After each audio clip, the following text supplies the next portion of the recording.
everyone, and good morning. Tuesday morning edition to Big Talk, college sports with a Midwest perspective, blue collar and blue blood. I am Sam Sprunger, as always, joined by Tony Hollinsworth. Tony, new format, and we're already changing the day that we 100%. that we're releasing the first of the week, right? Fun stuff. Oh yeah, new year, new us. Even though I learned something that somebody posted, and I didn't like the person that posted it, but I liked what they posted, because they posted a thing that said, "New Year, same me," because I wasn't the problem last year. Okay, fair enough. Well, we are starting our adventure on the Believe Network, as well as going to this new format. And so we are going to do, instead of one time a week at an hour, we're going to do 3 times a week for maybe a little bit more than an hour. But you're getting 3 snack size Big Talks. So we're fun size. Right. Size. Since we're a part of Believe, can we see if we can contact Cher about getting her song Believe, so that we can get, Life After Love as our theme song? I was hoping we would get Journey and do Don't Stop. Oh, Don't Stop Believing. Okay. Mm-hmm. Yeah. See, I feel like we could do one as the intro, one as the outro. Oh, fun stuff. A big week coming up. We're a couple of days away from the game we're gonna talk about. We've got 2 semifinals in the CFP playoff bracket. Both contain a Big Ten team. Tony, Penn State, the 6th seed, hosts at the Orange Bowl, the 7th seed Notre Dame Fighting Irish. In this Final Four, we have the 5, 6, 7, and 8 seed playing, and 8 seed playing in this Final Four. We can talk about what needs adjusted, and we've talked about it already, but let's talk about this first semifinal. It's at 7:30 on Thursday, Hard Rock Stadium, Miami, Florida, the Orange Bowl, Notre Dame and Penn State. I can remember, Tony, this being a Lou Holtz and Joe Paterno battle. Yeah. That's how far back I can go and remember this game, because Penn State used to be an independent before they joined the Big Ten, so they would often play Notre Dame, as both of them were independents. Now they're playing in a game now that goes to the first 12-team playoff championship game. Right now, I'm looking at Notre Dame. The spread is Notre Dame 1.5 by 1.5 right now. Yep. Is that what I'm seeing right? Notre Dame is a 58.6% predicted winner, according to ESPN's analytics. CBS Sports has the open of -1.5 for Notre Dame. So they're essentially saying this is a coin flip. Yes. What are you seeing in this game that makes you feel uncomfortable one way or another? Just what are you seeing when you see Notre Dame Penn State? Like I've kind of talked to a few people about this. I talked to a buddy that I work with that's actually a Georgia fan, and he gave props for Notre Dame being able to pull out the win. I have concerns for both teams, but funny enough, on different sides of the ball. I have concerns about Notre Dame. I have concerns about them offensively, because again, Riley Leonard has played better than what I expected him to. He's definitely shown that while, yes, he is still a running quarterback, and yes, he's more of a game manager, he does very well, and he does what he needs to do. The thing that hurts Notre Dame's offense, though, and especially in that game against Georgia, was a lot of the penalties. Those penalties really hurt Notre Dame, and it was funny because we had talked about running into the kickers. The one that really weirded me out was the one that they called an illegal formation, and it actually ended up Faison ran. He technically had the first down until the penalty, drew it back, They ended up, I think they were still able to continue on the drive, but then a couple plays later, they run the same exact formation, but instead of giving the ball to Faison on a little fake end around, they do a quarterback sneak, and then it's fine. So to me, that was weird. So to me, Notre Dame's discipline is what's going to get them. To me, and I remember that we talked about it last week, I still have a lot of concerns about Penn State's offense. Defensively, I think that Penn State will be absolutely fine. I mean, to me, defensively, Penn State has absolutely carried them throughout the playoffs. Now, much to your point and credit, you gave them credit that they did just enough, especially against Boise State this last game, with Drew Aller being able to throw 3 touchdowns. They're doing enough to still be efficient and still, keep them in the game. But I do have a lot of questions about Penn State offensively and overall Notre Dame's, discipline wise. And for Notre Dame, I believe too, they're coming in a lot more hurt into this game than Penn State is. Notre Dame didn't really come into Georgia 100% to start with, and they definitely, a lot of those key players continue to get hurt even in that Georgia game, especially the running back Jeremiah Love. He was limping, and he's like, look, I'm not 100%. I'm good enough. I will still play, but I'm not at 100% as it stands right now. Okay, so I've got a little bit to unpack here too as well. Riley Leonard, we talked about him at best. He was a game manager. He actually, against Georgia, did actually make some plays to extend drives, to keep the offense on the field, keep that Georgia defense on the field, maybe tiring them out a little bit more and extend it. And he was making some of those plays. So for what we've called Riley Leonard for what he is, being at best a game manager, he exceeded that against Georgia. I really do feel that way. Now, the one thing that you have the concern of Penn State's offense, not that I don't, it's not that I disagree with you, but like you mentioned, you even brushed upon it. I've said they've done enough. Yeah. And right now, that's all that really needs to be, as long as you're doing enough, because your offense or your defense is there, and it is going to keep you in games.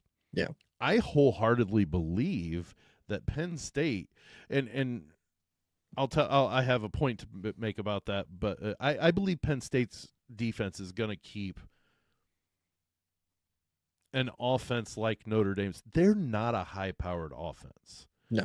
Notre Dame got where they're at because of how they play defense, and I guess the best way is, somebody said they have a good offense, they have a really good defense. They're probably the most balanced team left in the bracket.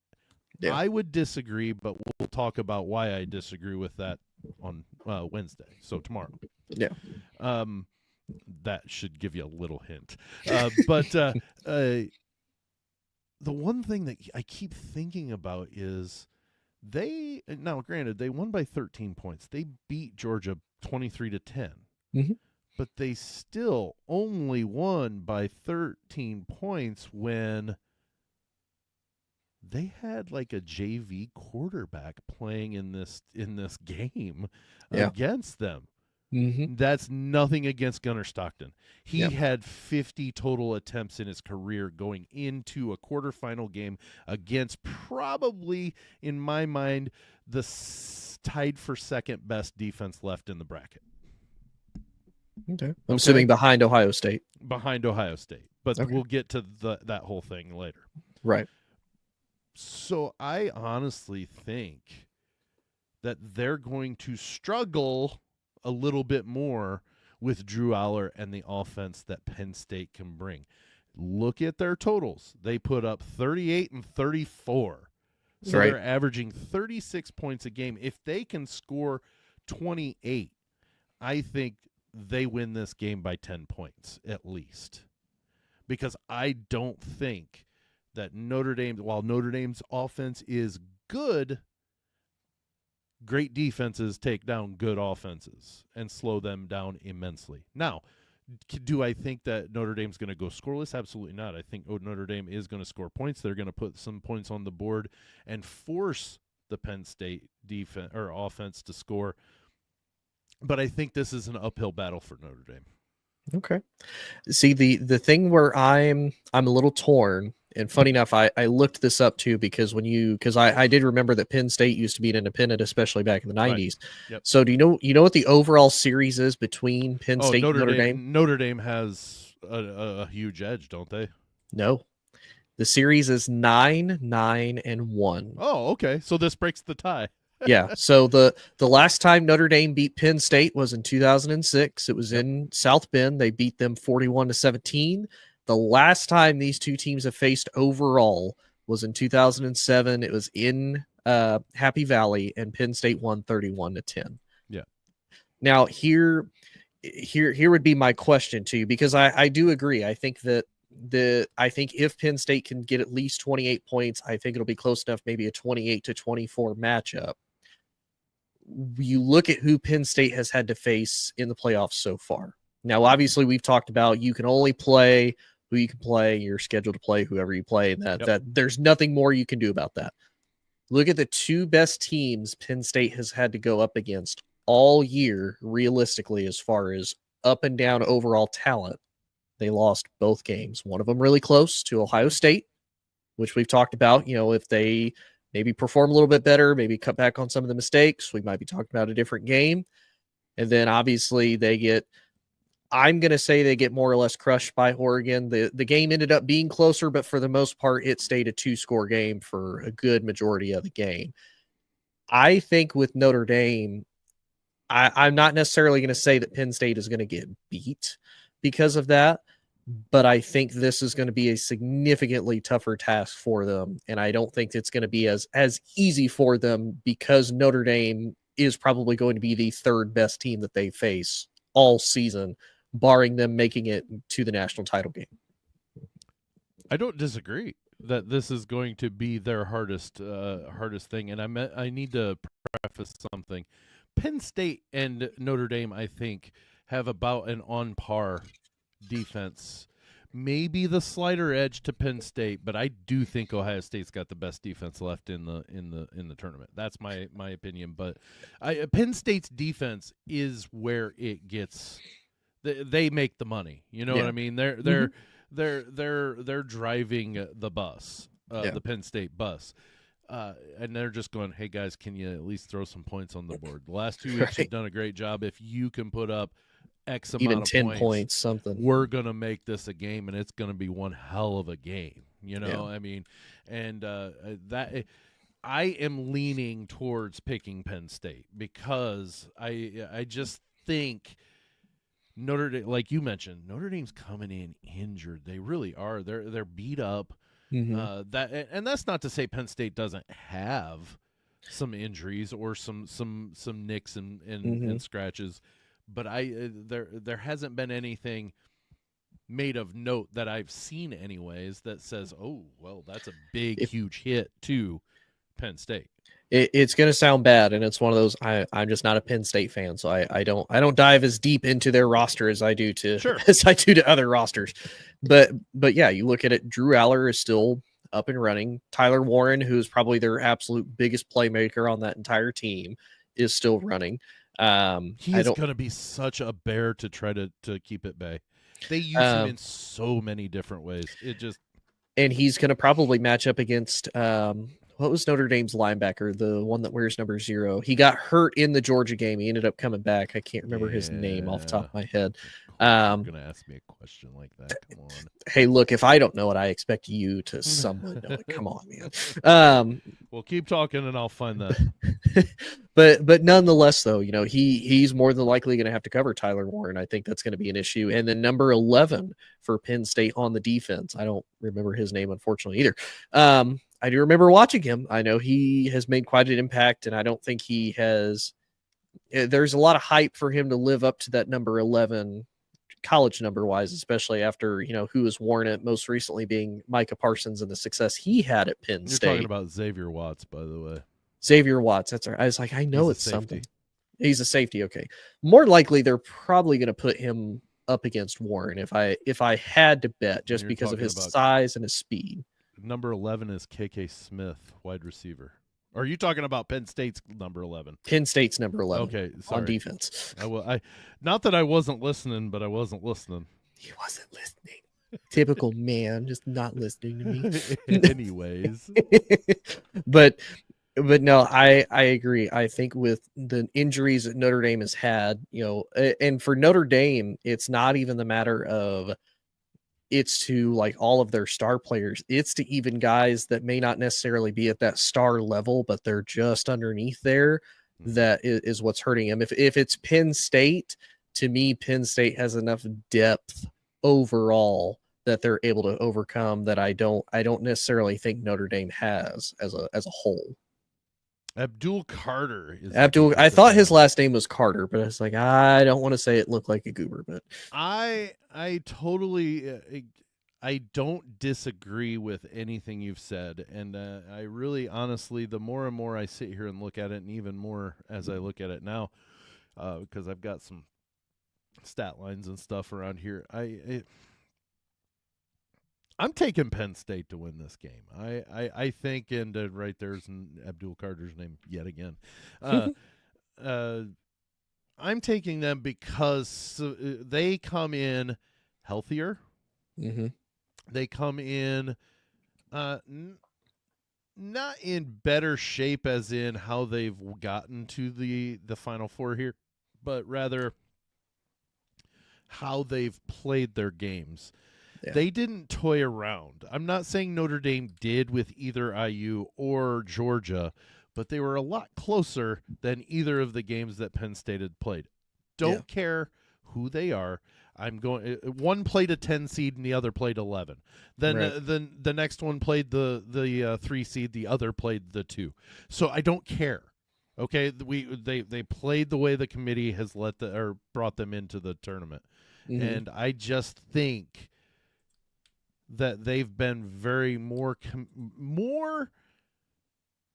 convincing than what any of Notre Dame's play has been. They played a great game against Georgia. I just don't think they have enough to beat up on a defense that is already just tied for second with Notre Dame on this. I think Drew Aller is going to make a couple of plays that beats the Notre Dame defense, and they're going to win, like you said, maybe 28-24, 28-21, 24-21, something in there, one possession ball game.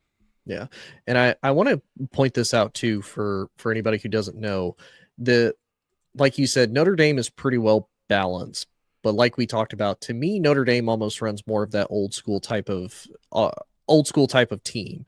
They like to run the ball and they like to play stifling defense. To give you an idea, so all total with Riley Leonard, Jeremiah Love, Jadrian Price, Williams, Kendrick Young, Notre Dame total so far this year has rushed for 3,045 yards and has 42 collective touchdowns just in the running game. Now for passing, obviously most of this has been from Riley Leonard from the season. There has been a little bit from Steve Angeli and then Tyler Buckner, who's technically a wide receiver. All collectively, they've only thrown for a little over 2,600 yards, and they've thrown for 21 touchdowns collectively. So all Penn State has to do is shut down the run game, and then they're probably going to be solid. Well, and I'm not going to break my arm, pat myself on the back, but I am 8 for 8 on this tournament so far. I know. I'm 7-1. Notre Dame. I'm going to pick Notre Dame just because I went against them and they bit me for it. So I'm going to pick Notre Dame to win 28-24. And I'm going to take Penn State. I think James Franklin gets them to the promised land, and nobody can question now whether or not he can win a big game, because he's going to win one.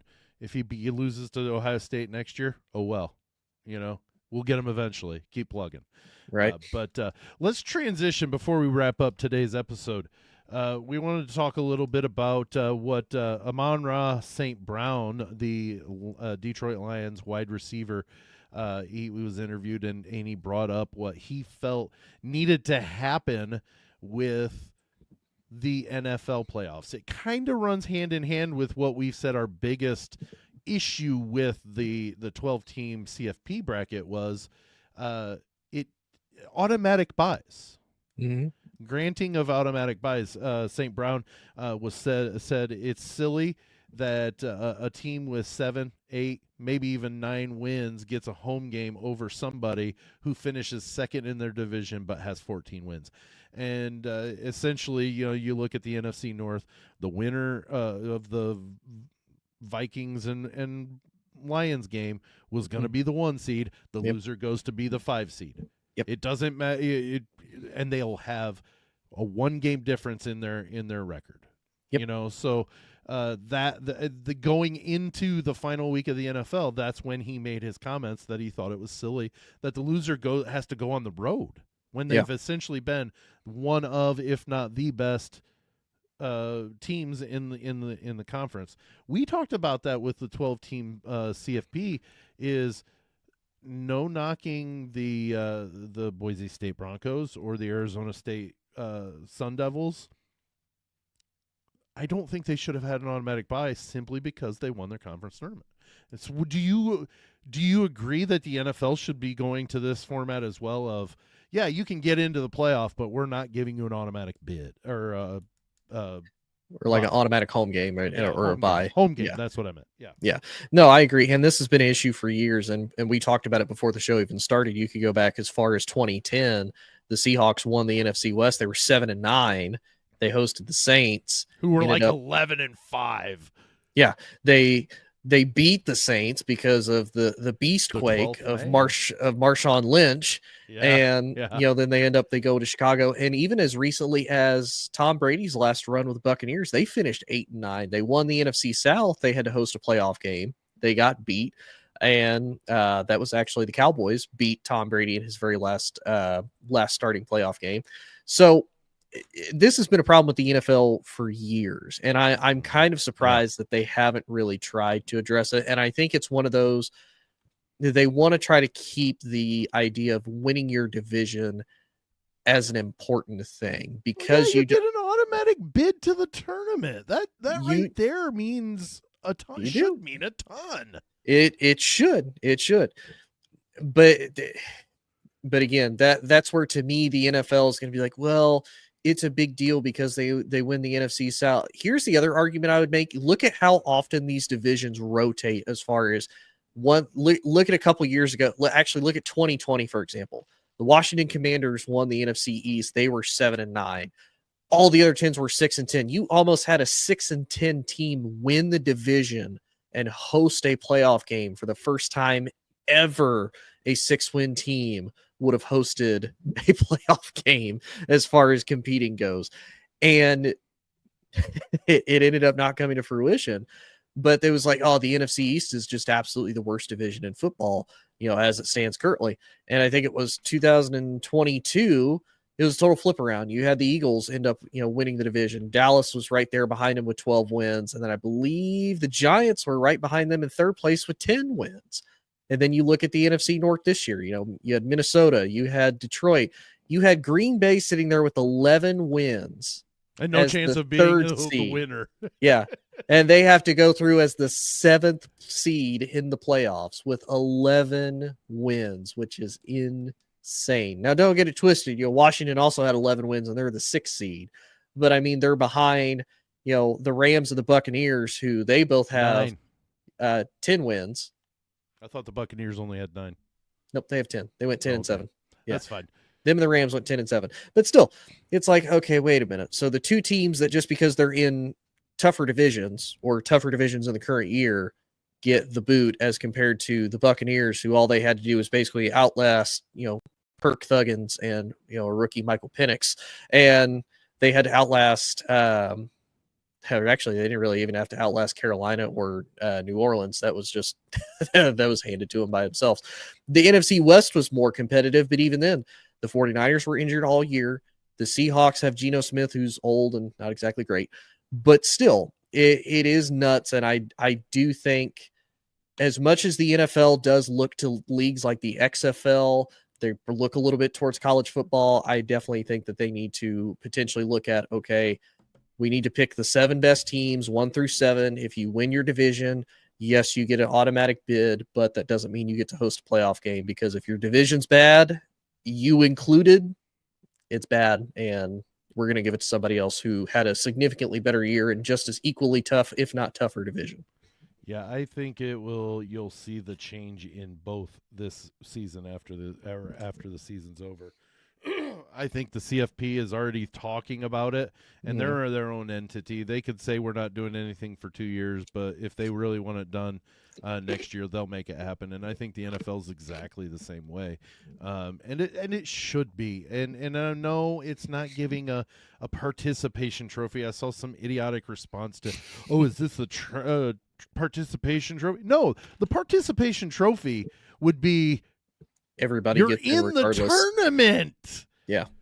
You won your division, you won your your conference. If you're looking at both ways, you win a conference in the CFP, you get a spot in the tournament. That is your reward. It's not, oh hey, and you get to go into the quarterfinals. No, you get to host. How about that? Yeah. You get to host a game. Yeah. But so, okay, well, we're running a little long, but with no worries, we're within our limit here. But so you're taking who? The Notre Dame Fighting Irish. You're taking the Irish because they bit me the last time I didn't, and that's why I'm 7-1 in my playoff standings at the current moment. And I'm gonna take the Penn State Nittany Lions. I took the Irish both times, and I still think they're not going to beat Penn State. But it's one of those that I think it's going to be a pretty low-scoring game, honestly. If it's 24-21, I'm thinking that's a lot of points. But but we'll see. But that's going to wrap up this episode of Big Talk. We'll be back tomorrow. And then as we go forward, we'll be back to a Monday, Wednesday, and Friday schedule. We will have a show on Friday, but we'll talk about that after or tomorrow as we talk about the second CFP semifinals between the Ohio State Buckeyes and the Texas Longhorns. So for Tony Hollinsworth, I am Sam Sprunger. We'll see you tomorrow.